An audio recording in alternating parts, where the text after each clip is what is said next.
All right, welcome back to the Pineapple Couch. This is episode 89, and I am going to be joined by Peter Gonzalez to talk about Falcon and the Winter Soldier, episode 4. Only 2 episodes left after this most recent one, which was titled The Whole World is Watching, a thriller of an episode, one of the most memorable still frames or shots in the history of the MCU. Happens at the end of it, and we'll be sure to talk about that. So let's get into it. Peter, how you doing, my friend?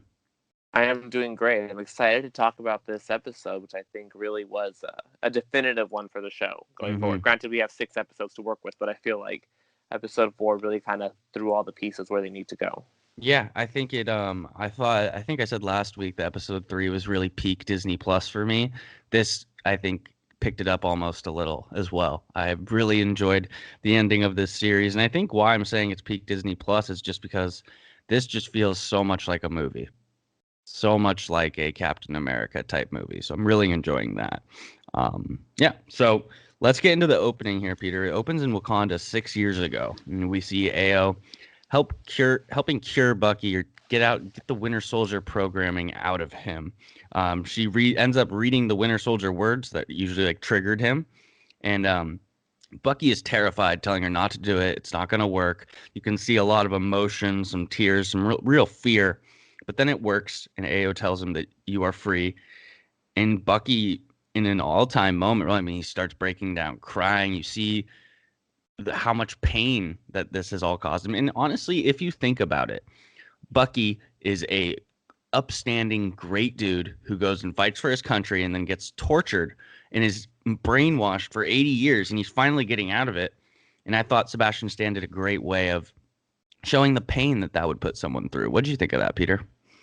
Oh, 100%. I just feel like it was just seen in his face with him speaking. You're just seeing how it was so expertly woven in with the flashbacks from the different movies. And it just kind of showed, like we said, his journey that he's gone on. And I think, again, these shows on Disney Plus really are letting the actors breathe into the characters and really letting them explore more about them, and they're able to grow. Yeah, absolutely. And the character development, I think some people may be bored with Disney Plus right now, but I think this type of stuff, I'm not obviously, but the type of character development they're laying for these characters from Wanda and Vision to Bucky and Sam, and obviously we're going to be getting new projects of characters we haven't met. I think down the road in the MCU, when you have events like Avengers Endgame, Infinity War, that will really pay off. When there's a much more, you know a lot more about the characters, you're much more familiar with them. So I think that will be cool. And so this takes us back to after that flashback from Wakanda, we go to present day with Bucky and Ao in the alleyway in wherever are they in Munich, I think? Some Latvia. Latvia. Okay. And she can't believe Bucky has freed Zemo. She reminds him that Zemo murdered King T'Chaka, the man who picks her to be Dora Milaje, and she tells Bucky she doesn't understand the shame and the pain that is involved with him passing away.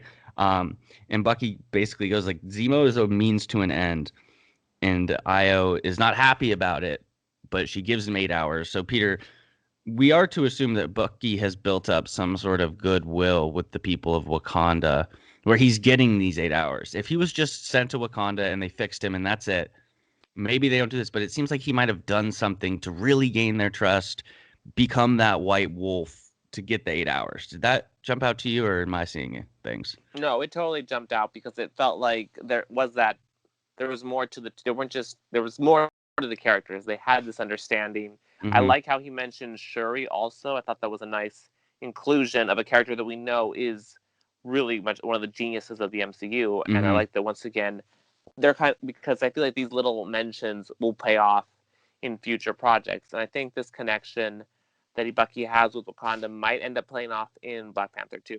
Mm-hmm. Yeah. So let's go now. We have Bucky meets back up with Sam and Zemo, and they find out about the bomb and Carly did at the end of last episode. I believe 3 people were killed and 11 were injured. Um, and Zemo is what his whole idea or philosophy this episode is about supremacy. He compares the Nazis to supremacists, even compares the Avengers to supremacists, and tells Bucky and Sam that um, Carly is a supremacist and that the serum leads to supremacy and it will eventually corrupt her. Sam says she's just a kid, and that really reminded me of when Steve, in it was Ultron or Civil War, I believe it was Ultron, the way he would defend Wanda. Perfect callback. Yeah, I mean, because they are seeing the humanity beneath these people that are being quick to be written off.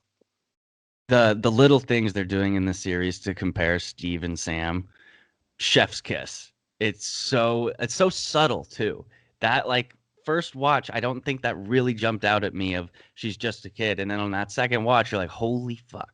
This is exactly what Steve wanted, that sort of thing. So you just love to see it. We're seeing why Falcon would be such a great Captain America. And in the midst of this conversation about the super soldier serum and supremacy and it corrupting you, Bucky says the serum never corrupted Steve. And I think this next line that Zemo gives is insanely important and actually kind of almost shocking, but it needed to happen. And Zemo says, touche to the serum never corrupting Steve. But he says, but there's never been another Steve Rogers, has there? And so, one, he's making an incredible point of, yes, like there has not been another Steve Rogers. But two, we're also seeing that little respect that Zemo has for Steve Rogers. I thought that was interesting. What do you think? Yeah, because that line definitely did stand out to me because again, it kind of speaks to the fact that, Walker isn't Captain America. There's no way. And it also, to me, reminded me, because these movies call back to the previous movies, to the first Avenger, when the night before Steve gets the serum, doctor, whose name I cannot pronounce, Erskine. Stanley Tucci, thank you. Erskine. He tells him, that to remember that he's not a perfect soldier. He's a good man, and that's what sets them apart. And I think that is such a key indicator of OG Captain America and current Captain America. One is a perfect soldier theoretically, but he's not necessarily the good man that Steve Rogers was, which, as this line says, there hasn't been. Mm-hmm. Well, yeah, John Walker, I think we've already talked about this, but John Walker would totally be, if you put him in the first Avenger, he'd be like one of those guys that made fun of Steve, but Steve would have beat them out because it's like, in the end, being Captain America is not about being the strongest and the best soldier. It's about being a good man, like you said.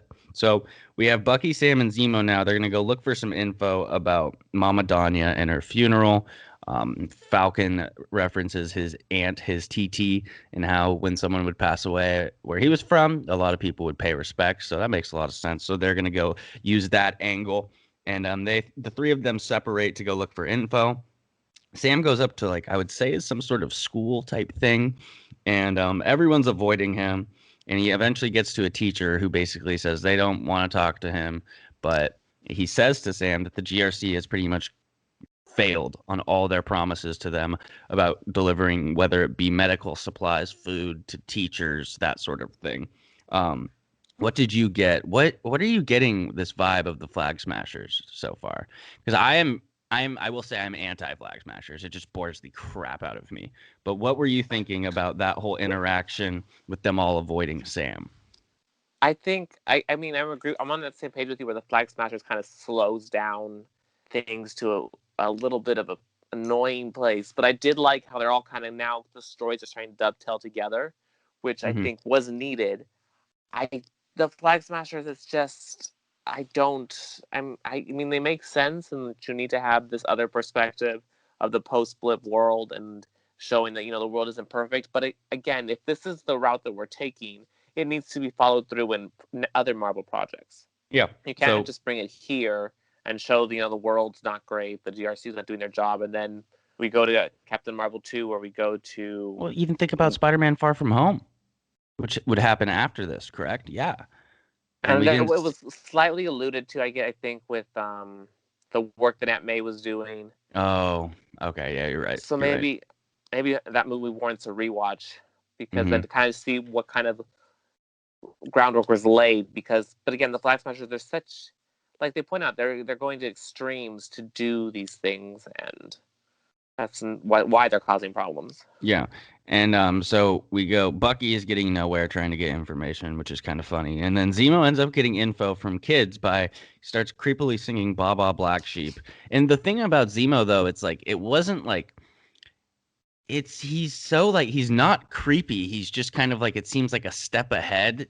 And he's just always thinking, and so he's singing "Baba Black Sheep," and he starts giving out Turkish delights to the children. He actually references his son who passed away in Avengers: Age of Ultron, or around that time, who used to love Turkish delights. And he finds out where the funeral is. And one thing I thought was interesting was after he finds out, he tells the kids, the girl specifically, to not trust Falcon or Sam because they're bad men. And at first I was like, what's he doing here? And then it clicked pretty quickly like, oh, he just wants his leverage. If they can go ask her, then they don't need him. What did you think about that whole Zemo part there? I mean, Zemo, he's just got like this maybe swag is an Yeah. understatement. I don't know. He's just kind of gliding around, doing his own thing. Like you said, he's kind of like one step ahead of them. And we don't really know, can we trust him? Can we not trust him? That line where he was like, they're bad, was like, okay, this is a red flag. But then he was like you said, it was just for leverage. Hmm. So I think that he's definitely someone who's out to save his own self in the end, and he has his own agenda. But I think I'm curious to see where we go with him because I figured he would be the big bad of the season, but actually, maybe it is the power broker. Hmm. Or maybe it's John Walker. We'll see. We'll see. We're gonna get the next scene is a flash to Sharon on the phone talking with Sam. Sam's like basically saying he's kind of like they're at the will of Zemo right now, and they need information on Walker and just this area. And so Sharon will help him out reluctantly. She does though mention that the power broker went ape shit when they found out about Nagel, and she is very insistent upon Sam finding Carly and the rest of the super soldier serum. She's walking through an alley with just that is sketchy as crap with dudes with giant machine guns. I mean, I guess she's not the power broker, but damn, she's high up there, right? Like, this is nuts. I mean, this was a scene where I texted you a bunch of red flag emojis because I'm watching this and I'm like, so okay, if I'm going the power broker route, because she's obviously walking around like it's no big deal. Like she just owns that street she's running down, and Yeah. just like these, like you said, guys with machine guns, and she's just like head nodding them and like no big deal. And I wonder too if maybe it is again a red herring to tell us that she could be the power broker because, like you said, the emphasis on making sure Carly's alive, making the fact that they keep saying he every time they Yeah. say the power broker is such an emphasis on that I feel like could be an indication that it's not a he. And the fact that she has Ooh. access to satellites. I mean, Yeah, that's pretty intense. That's like Iron Man, whatever the shit in Far From Home was, yeah. almost. That level of stuff. So it remains to be seen what will happen with Sharon and the rest of the series. But now Zemo, Sam, and Bucky are gonna go to the funeral, and on the way they are interrupted by John Walker and Battlestar, and John Walker just can't follow, can't shut up, and he's just so annoyed that Sam can't, like, or that Sam wants to go reason with Carly, and is talking all this shit to Bucky about you're gonna let your partner go in there, his blood's on your hands, that sort of thing. He ends up doing that again later, but they end up following the girl to the funeral place. Zemo comes in clutch. He actually gives her some money to give to his family or to her family. So shout out Zemo there, good guy Zemo. Um, and then they go into this room, this holding cell, right, to break into the funeral or whatever. And a couple things happen here. Sam's gonna go in. Walker says he has 10 minutes and then he's coming in. He's just a loose cannon. He handcuffs Zemo, and then we get Sam coming into the funeral where there's all these people paying their respects. And something that immediately jumped out to me about this, Peter, was instead of Sam barging in and making a scene, making people uncomfortable, he stood there quietly. He paid his respects. He didn't jump in. Just another thing of good guy Sam. What are you thinking so far? What are you thinking going into this scene? Talk to me. So the one thing that did stand out to me was when Walker shows up, and basically it's the most annoying person on the planet. The line that Bucky says that he's not my partner, because I think again that speaks to something we mentioned in earlier episodes, how they're not fully a team yet. I feel Yep. they're still very much not cohesive. But this episode, I feel like that line kind of is the tipping point where later in the episode we'll see that there is much more of that team building happening. I Yeah. like you said, that Sam went in and he went in with the respect. He didn't go in. He knew how to do this. This is his job, as he mentioned. This is his He's superpower. used to, yeah. It And is, no so, joke. Like, yeah, I think it's incredible. and I liked it because, again, it's the complete opposite of what fake Captain America would have done, and obviously that's to come. But yeah, I really enjoyed that nuanced approach that he took. Yeah, and so let's go into what Sam and Carly's conversation. After listening to the tribute to Mama Donya, meanwhile, Walker, I just had this note. Walker is twitching and losing it in the other room. Just That's a perfect man. analogy. And Sam's gonna reason with her. They have a very good conversation. We see how skilled Sam is at talking to people out of this, and he knows that she's vulnerable right now, and not in a vulnerable let's take advantage of her way. Like, let's reason with her, and he does a very effective job with that. Some stuff that stood out to me is he basically tells her that he agrees with her fight in the fight for inequality that she is pushing for, but he can't get with the way she's fighting it. For example, her blowing up the hospital. And there's a line where basically she says something like, they were all in my way, and if I had to do it again, I'd do it again. And Sam goes, wow. And you get Carly realizing even she sees how fucked up what she said was. So Sam doing chef's kiss, a great job in here. And he does tell her that the world's not a better place if you're killing people. It's just different. Anything from that conversation between the two of them stand out to you?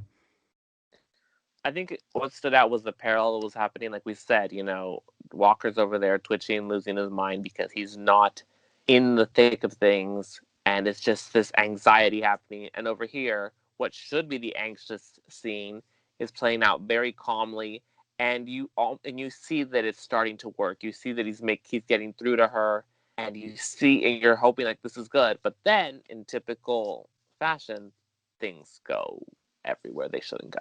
Yep. And so John Walker storms him right when really Sam is making some significant progress, and chaos breaks loose, as you said, and Carly goes running away.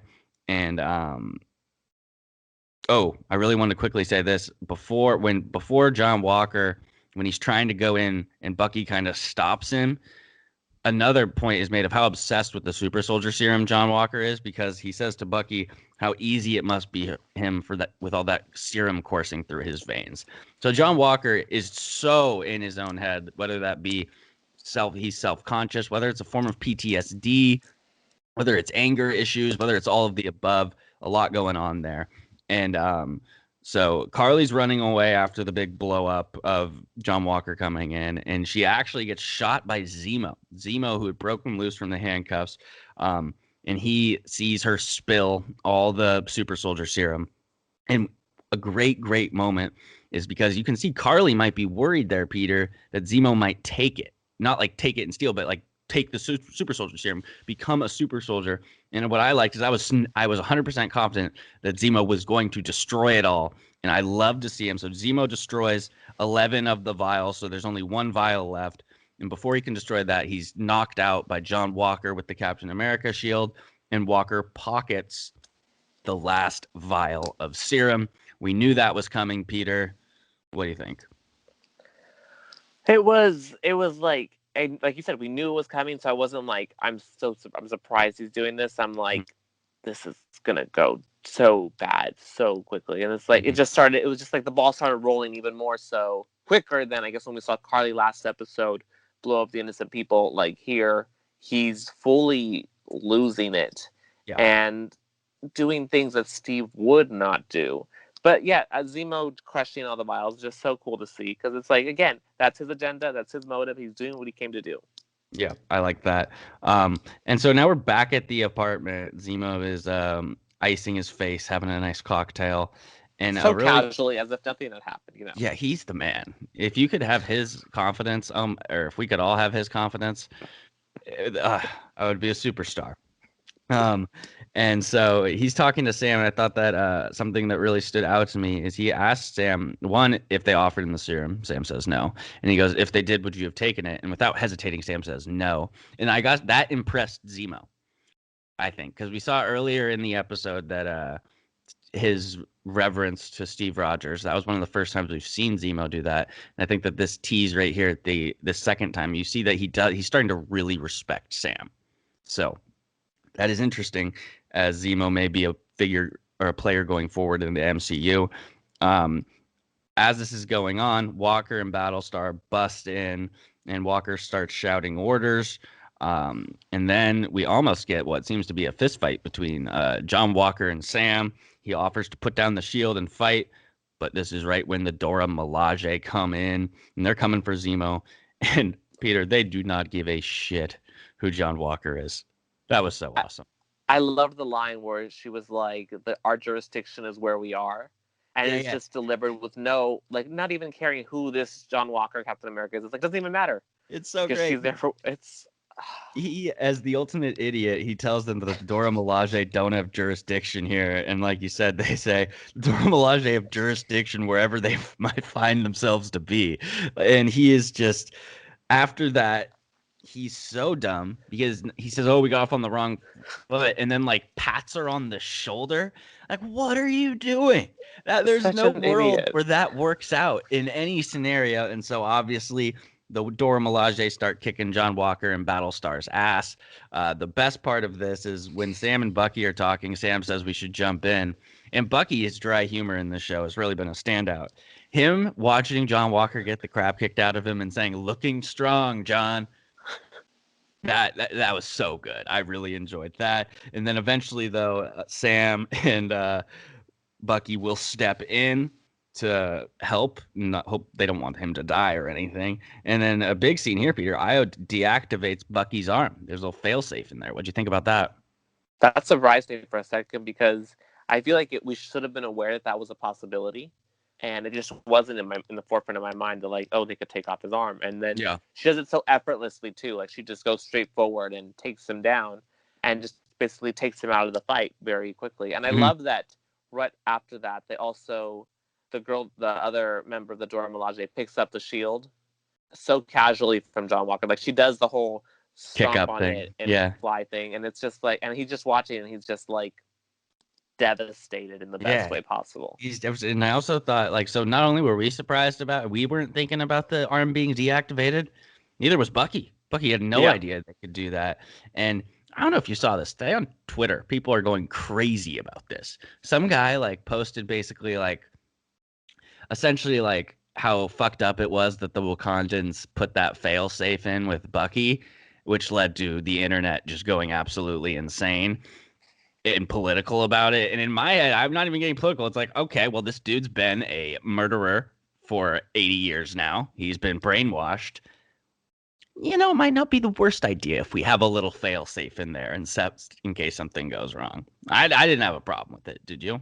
No, I feel like that's very, like, Tony Stark would have done the same thing. He would have had a fail safe.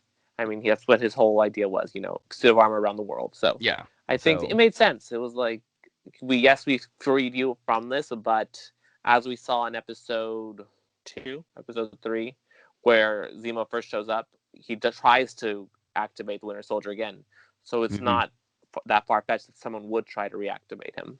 Oh, yeah. And I mean, it's also like the other thing is like that's a small price to pay if they can randomly deactivate it for how much is that arm worth? Like $2 billion? Casually. Yeah. But so he pops it in right at the end, and Zemo actually pulls an El Chapo and escapes through the bathroom. And John Walker, like you mentioned, is very, very down after the whole SHIELD incident as well. And he says to Battlestar, like, they weren't even super soldiers. So he is so in his own head about the idea of a super soldier. And he is in a low, low place. And we follow them to what seems to be, is it like an airport? Is it a restaurant? Is it a food court at a mall? I'm not really sure where they are. I thought it was like the lobby of where they were. Maybe. Okay. That might be a good call. That makes sense. That's what I was thinking. But I do want, before we go on, I want to say I thought it was so well done how the Dora Milaje were never teased to be part of this show. And it was kept secret up until this happened, which is so hard for these shows to do. And I think that was such a great inclusion of world building. And obviously there's still 2 episodes left, and they're still in play looking for Zemo. So I think there's a lot to come. Yeah, and I think to jump in on that as well is that the MCU they hype up and rightfully so how connected the world is. And if you're going to tell such a big story about super soldier serum, and Zemo obviously has ties to Wakanda, but Wakandans are very like involved in the whole super soldier serum thing. If you think about it, the heart-shaped herb that T'Challa Black Panthers take is honestly just like a different version of the super soldier serum, which we see throughout the MCU from Hulk and other stuff like that. So I really like how they have that because it makes sense. Like, of course, these people would be involved in this, and I think it kind of makes me more bummed when I think about WandaVision because it's like Doctor Strange 100% should have been there, like that he would have been there, but obviously with COVID stuff that happened. But good point. Um, at the restaurant, at the lobby, wherever they are, Walker asks Battlestar if you would take the serum, and he says like hell yeah. And they talk about what the serum can do, and it makes the person just more of themselves. They reference Carly Morgenthau. They reference Steve Rogers. Battlestar kind of hypes up John Walker about what a good guy he is and how it would make him better. They talk about how it would made a big difference in Afghanistan and how the 3 medals of honor were given him to make him remember the worst day of his life, something like that. But this moment, Peter, is John Walker's going to take the serum. He gets the okay from Battlestar. Isn't that once you heard that from Battlestar, where you're like, okay, it's happening? Yeah, it solidified it. It was like he wanted validation from an outside source that would also do the same thing he was going to do. Again, so different than what Sam had said earlier in that answer, how quickly they answered that. And back to that conversation with Sam and Zemo, Sam mentioned that Bucky was also a super soldier. And if we're going with this whole idea of it amplifies whatever you are, then theoretically, when OG Bucky, was not a murderous assassin, that was programmed into him. Yeah. So it stands to reason that as a super soldier serum, it amplified the good that Steve saw to begin with. And I'm interested to see if that will come up later on. Yeah, it's a really good point. And I also think they do a good job in this episode in the back and forth between Sam and Zemo to kind of like show how Zemo, yes, he has a code about super soldiers. He's against supremacists, but he has a lot of these ideals where it's all like almost he's like a supremacist, and Sam's kind of just throwing that back at him, like you sound like you're playing God, something like that. So I thought that was interesting. The next thing we see is Carly calls and threatens Sam's sister. It brings up the nephews, brings up how they have a back dock. And that's just a huge mistake because she tells Sam. And so Sam is going to go alone to Carly. That's what Carly wants. And you mentioned this earlier about how we're starting to see the pair, the duo. Sam's like, I'm coming with you. There's no Falcon doesn't argue it with it. Bucky is in, and I really liked that. And so they go up to the place to meet Carly, and she makes a comment about how he brought Bucky. But you can see Sam's like, you crossed a line. You crossed the line. You cannot do something like that. And she kind of says like, oh, she would never hurt Sam's sister. She doesn't even want to kill Sam. She wants John Walker, Captain America. What'd you think about all that? I thought it was a really well done scene that again further shows how far Carly is slipping, like what's acceptable for her to do. She's constantly blurring the line and doing things that cross it and step over it. And then if I'm getting this scene correct, because I had to watch the second time I watched it, it made more sense than the first time. The Flag Smashers' plan is to separate Sam and Bucky from John Walker, which is why she's meeting with Sam and Bucky by default. And so that's why they're separated. And that's why what happens next happens, correct? Yeah, that's what I think. Because I Okay. think one, they don't want to. There's two things why I think you're right. I think one, they don't want to hurt Sam. Two, I think they all know that Bucky could take them all. Yeah. And we kind of see that in little moments throughout this episode. Like the Flag Smashers, if it's a 1v1 them versus Bucky, Bucky's going to win 99% of the time. So not, I think it just makes them. I mean, they do the same thing when they separate Battlestar from John Walker, even. So Right. great point. I didn't think about that as much. That's good call. And so we see this fight breaking out as Walker and Flag Smashers show up, and we see John Walker bend a pipe. So he's taking the serum. You see Sam. Sam says like, "What did you do?" Sam knows the Flag Smasher that he does it to is shocked, and so here we go, folks. John Walker is going crazy. And they tie up Lamar Haskins. He ends up breaking loose. At first, I thought that was gasoline and they were going to like light him on fire, like some Dark Knight shit or something. But he breaks out. And Carly, they have, correct me if I'm wrong, this is pretty much how it went, Peter, is they have one guy hold John Walker back, and Carly's coming in with a knife to kill Captain America. And out of nowhere, Battlestar comes and tackles her and prevents that. And she punches him so hard that either the punch killed him, or how hard he hit the cylinder, the column behind him, the cement. What did you think? Did you think it was? I mean, I guess getting punched by a super soldier in the chest could like just stop your heart, but also, I don't know. I'm still kind of confused. What do you think? I felt like it was the column, like maybe snapped his neck is what I thought kind of happened from the way it looked when I watched the second time. Like she threw him with the intention to like get rid of him, so she threw him so hard against it, as we saw like the column like broke and whatnot, and that's why he hit it in the way he hit it, which surprised her too. I think I think she expected to kill him. Yeah, she has a look of like shock. Yeah. Would we say that she kind of would, when Carly's looking at that, do you think that she kind of was like in her head like, oh my God, I didn't mean to do that, I fucked up? Did you get that vibe? Yeah, I think so. Again, because she's not fully committed to doing these acts yet. Mm-hmm. Okay. Yeah, I'm on the same page with you there. And so we see, Battlestar dies. The Flag Smashers start to run away, followed by Sam and Bucky going after them. And we start to hear that Winter Soldier music just blaring because, like the Winter Soldier, one of the music things is basically they took Bucky's scream from Captain America, the First Avenger, when he falls off the train. They took that and they like overdubbed it a bunch, and that's like that crazy like screeching sound. I did not know that, but that's sick. Yeah, it's wild. It's very cool. And so they were blasting that with John Walker. We've already seen the signs this episode of the twitching. He's obviously angers easily. They've been building up to this. And this is when he loses his mind. He snaps. He is filled with rage. His best friend, his North Star, his partner, everything was just killed. And he has obviously just taken the super soldier serum, which has amplified the rage, so to speak. And so he jumps out of the building and lands on a car, which I wanted to quickly point out to you. I saw this somewhere so John Walker jumping out of the building, going down with the shield.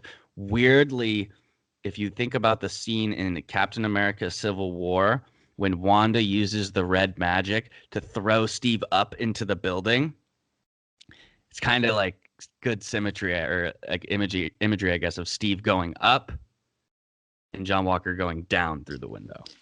My brain just exploded because that's so yes. That would be really. Yeah, and it's funny because I've seen that movie so many times. I can see it right now, that scene, and so I'm like, yep.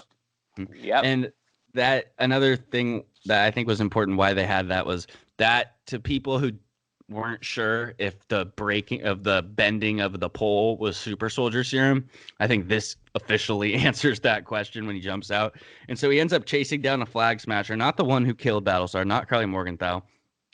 And this, ironically, is the Flag Smasher who grew up like really liking Captain America, whose grandpa like fought alongside him, or in the same, like, I don't think he was a Howling Commando, but he was like a part of the Allied forces or something like that in World War II.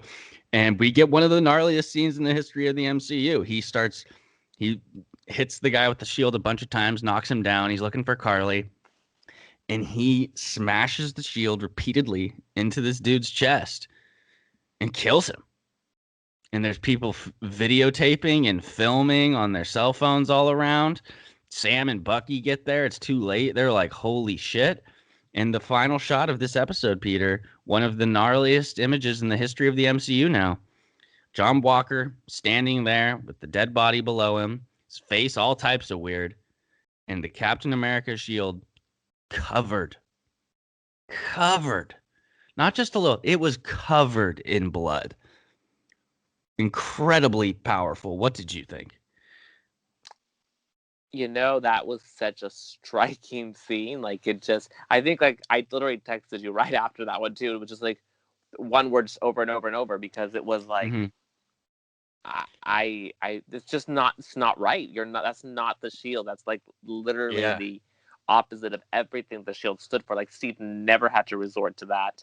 never. Like, it just And the shows such an abuse of power. and the heartbreak of seeing Bucky and Sam behind it, just like Steve's two best friends, seeing that. And this is obviously going to force Sam into action more, but I think this image of Bucky seeing this, of the whole world seeing the Shield like that, this is going. Bucky versus John Walker is happening. We know that, but Bucky is going to be so pissed off about this. I feel like, don't you? Because he believes in the Shield so much. Yeah, again and again, this is like a complete dishonor to Steve's memory, Steve's legacy, because, as you know, Steve believed in Bucky, and which is such an important thing for Bucky, which that shield is important for Bucky. He even mentioned it earlier in the episode again, how Sam gave up the shield. And so Hmm. I feel like it really is gonna push things over the edge. Yeah, I'm very excited for the next two episodes. The next one is, I believe, 61 minutes long. Isn't that correct, Peter? That is what I think I saw, yes. And they Which go is to Louisiana. wild. We're gonna get a lot here to conclude this series, so some things might be left out, I think is safe to say. Um, I'll ask you a question. Do you think we will know who the power broker is by the end of this series? Yeah, I feel like if we're doing where this is going to go on to further seasons or tie into future projects, we might get, like, the last episode, we see the power broker in the end credit sequence, like at the end, very last seconds, we see who the power broker is. I feel like that could do it. I'm curious if they are going to go the Sharon route or not. Yeah. Um, I did see in an interview that Emily Vandekamp, who plays Sharon Carter, says she's looking forward to wearing the Sharon Carter costume in the show, which is the white suit. So it's interesting that she's talking about the hero route as opposed to what we're currently seeing. Hmm. So is that to mislead people? Yeah. I'm curious to see. It's interesting of how this will all shape up, because like the battle lines are being drawn essentially. You have the power broker versus the flag smashers, that's been building. And now you also have John Walker versus Bucky and Sam that's been created. You obviously have John Walker versus the Flag Smashers. So it'll be interesting to see what sides people take in this battle, or is it really just going to be everyone versus everyone? Um, I think that'll be very interesting to see.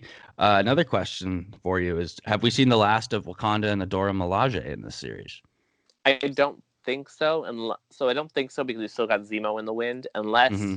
the Dora Milaje and Zemo are officially just out of the episodes now, and they will be picked up in Black Panther 2 or another project going forward, which I think is a possibility. Yeah, But again, I don't know. I think I think we I could.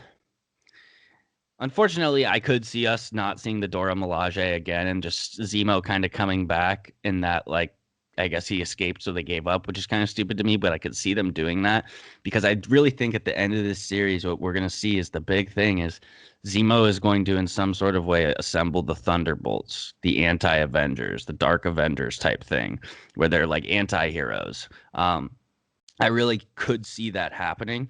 Well, another thing that I can't get out of my head is, like, how hard is Zemo going to go after John Walker? Like, right? Like, shouldn't he be? He already doesn't like John Walker from the interactions. He saw how he was pre-serum, that hot-headed and everything. And once he finds out that dude took the serum because Zemo didn't smash it all, I feel like that'll be a personal vendetta. That's a very good point, because and that adds in another layer of he's gonna come with the intention to kill John Walker, Hmm. whereas maybe Bucky and Sam aren't necessarily going with that intention. So that's going to be interesting to see. We have all of these culminations coming together. Yeah, I don't think John Walker will be killed. I don't think you hire Wyatt Russell and introduce a character as big, because John Walker is also U.S. agent once he is not Right. Captain America. And if they are going to go with the Thunderbolt Zemo route, that theoretically U.S. agent could fit into that. They've just got a long way to go, I think, to get to that point. And we've got 2 episodes to create that in. Yeah, there's just so much stuff. So hopefully, I mean, I doubt this, but maybe Armor Wars might tie into this a little. And because I was just thinking, like, after this series, when's the next time we're going to see Sam and Bucky? Bucky, a good guess would be Black Panther 2. I don't know about Sam. Is it like the next Avengers? But Armor Wars could be pretty cool, I think. That would be interesting. One thing I did notice in that kind of we didn't talk about in the fight where because everything else is happening is how well Sam and Bucky fought together. Oh, yeah. You know, Bucky had Sam's back, and there was also a scene a little bit earlier also that reminded me of Captain America when Bucky stopped one of the super soldiers and he told him, like, stay there or something. Like, it was very much a line that I felt like Steve would have said, which again kind of speaks to the fact that they're both a side of Captain America. And Bucky has that 1940s sense of humor like Steve, which you gotta love. That's true, yeah. Anything else on this week's episode? It was interesting because it felt like there were times when I felt like it was going along kind of slow. Flag But then not yeah. Those scenes. Those scenes just kinda I don't know, like, why did the power broker text a different one this time? That's true. And like, so yeah, we have the flag. Yeah, so we have 2 episodes. We have to decide how to deal with the Flag Smashers, how to deal with Zemo, how to deal with John Walker, how to deal. What is the world going to think about the fact that they just saw Captain America kill someone in cold blood? Because technically it is Captain America. Haven't even seen really the U.S. government, like Thunderbolt Ross, get involved, which I assume we will see in this next 2 episodes because Captain America just killed someone publicly on the streets in another country. Jesus. Well, I'm really enjoying Falcon and the Winter Soldier. We got 2 more episodes left. What I'm presuming will be about each an hour long. So we got about a 2-hour movie left, folks. If you're enjoying the series, enjoying the pod, leave a 5-star review, leave a question. We'll get to it. Tell your friends to watch the show. If you watched WandaVision or you haven't watched WandaVision yet and you want to listen to some pods, we have that previously as well. Peter, where can they find you on Twitter and Instagram? It is at Peter Gonzo, PeterGonzo.